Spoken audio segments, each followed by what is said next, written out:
भाजपा राष्ट्र हित और विकास के दम पर मांग रही वोट, कांग्रेस लगा रही तथ्यहीन भ्रष्टाचार के आरोप। रणधीर शर्मा। हिमाचल प्रदेश भाजपा ने कांग्रेस पर राष्ट्र विरोधी होने के आरोप लगाए हैं और कहा है कि कांग्रेस सैनिकों के अपमान करती है, जबकि भाजपा राष्ट्रहित और सैनिकों के सम्मान की बात करती है। महंगाई दर कांग्रेस सरकार के समय 12.5% थी, जबकि भाजपा सरकार में ये 4.5% है। कांग्रेस लोगों को भ्रमित करने के लिए बेबुनियाद और तथ्यहीन भ्रष्टाचार के आरोप सरकार पर लगा रही है। शिमला में पत्रकार वार्ता कर भाजपा के मुख्य प्रवक्ता रणधीर शर्मा ने कहा कि कांग्रेस ने ऐसे लोगों को उपचुनाव में स्टार प्रचारक बनाया है जो देशद्रोही हैं। उपचुनाव में कांग्रेस के नेता आनंद शर्मा भी हिमाचल की वादियों का आनंद लेने आए हैं, जबकि कोविड काल और सांसद रहते उन्होंने प्रदेश के लिए कुछ नहीं किया। अगर कुछ किया है तो वह बताएं। महंगाई को कम करने के लिए सरकार प्रयास कर रही है। वहीं कांग्रेस के अटल आशीर्वाद योजना पर भ्रष्टाचार के आरोपों पर रणधीर शर्मा ने कहा कि चुनाव के वक्त कांग्रेस तथ्यहीन आरोप लगा रही है। पूरी पारदर्शिता के साथ अटल आशीर्वाद योजना के अंतर्गत बच्चों को बेबी केयर किट दी जा रही है। अगर कांग्रेस के पास तथ्य तो वह उसको सरकार के पास दे, सरकार इसकी जांच करेगी, लेकिन कांग्रेस के आरोपों में सच्चाई नहीं है। भारतीय जनता पार्टी का आरोप है कि कांग्रेस पार्टी का नेतृत्व राष्ट्र विरोधी मानसिकता से ग्रस्त है, इसीलिए वो राष्ट्र विरोधी मानसिकता वाले गनैया कुमार जैसों को स्टार प्रचारक बनाती है और इसीलिए उनके नेता कारगिल युद्ध को छोटा युद्ध बताकर सैनिकों और शहीदों का अपमान करते हैं। भारतीय जनता पार्टी का मानना है कि देश की सुरक्षा सबसे बड़ा मुद्दा है और जब देश की सुरक्षा की बात करते हैं तो सैनिकों और शहीदों का सम्मान उससे जुड़ा है।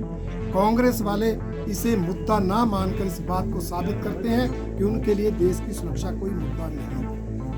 दूसरा, इस उपचुनाव में हमें एक ऐसे सांसद के वर्षों बाद दर्शन हुए हैं जो 3 बार राज्यसभा के लिए हिमाचल प्रदेश से चुने गए। वो आनंद शर्मा आज फिर हिमाचल प्रदेश की हसीन वादियों में आनंद लेने आए हैं। उन्होंने 3 बार हिमाचल प्रदेश से सांसद रहकर केंद्रीय मंत्री बनकर हिमाचल प्रदेश के लिए कुछ किया नहीं। अगर कुछ किया है तो वो गिनाएं, उनकी क्या उपलब्धियां हिमाचल प्रदेश के लिए है, उसके आधार पर वोट मांगे। महंगाई के लिए भ्रमित मत करें। सब जानते हैं 2004 से 2012 कांग्रेस की सरकारें जिसमें वो मंत्री थे, महंगाई दर 12.5% थी। मोदी जी के आने के बाद तो वो 4.5% के आगे पीछे घूम रही है। इसलिए वो ज्ञान बांटने की कोशिश ना करें। उन्होंने अगर हिमाचल के लिए कुछ किया है तो उसको बताएं। उन्होंने ना तो वैसे हिमाचल के लिए कुछ किया और कोरोना महामारी में हिमाचल की जनता का हाल तक नहीं पूछा। ये आरोप उन पर भारतीय जनता पार्टी का है। दूसरा, हम ये चुनाव, भारतीय जनता पार्टी ये उपचुनाव विकास के मुद्दे पर लड़ रही है। केंद्र और प्रदेश सरकारों हिमाचल प्रदेश का जो विकास किया है, जैसे मंडी लोकसभा क्षेत्र में 6,570 करोड़ रुपए के विकास कार्य, अर्की विधानसभा क्षेत्र में 92 करोड़ रुपए के विकास कार्य, जुब्बल कोटखाई विधानसभा क्षेत्र में 245 करोड़ रुपए के विकास काम किए हैं। इस आधार पर हम वोट मांग रहे हैं कि हमारी केंद्र और प्रदेश सरकार की योजनाओं का लाभ जो है वो मंडी लोकसभा क्षेत्र के अंतर्गत 11,37,000 के लगभग लोगों को लाभ मिला है।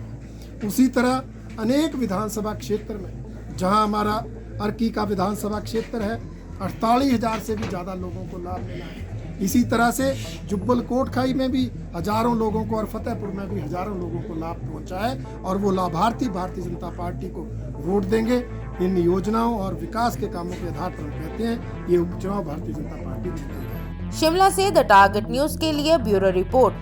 पल पल हर पल समाचारों से अपडेट रहना है तो हमारे इस चैनल द टारगेट न्यूज को लाइक करें, सब्सक्राइब करें व बेल आइकन को जरूर दबाएं। घर बैठे सारी जानकारी पाएं।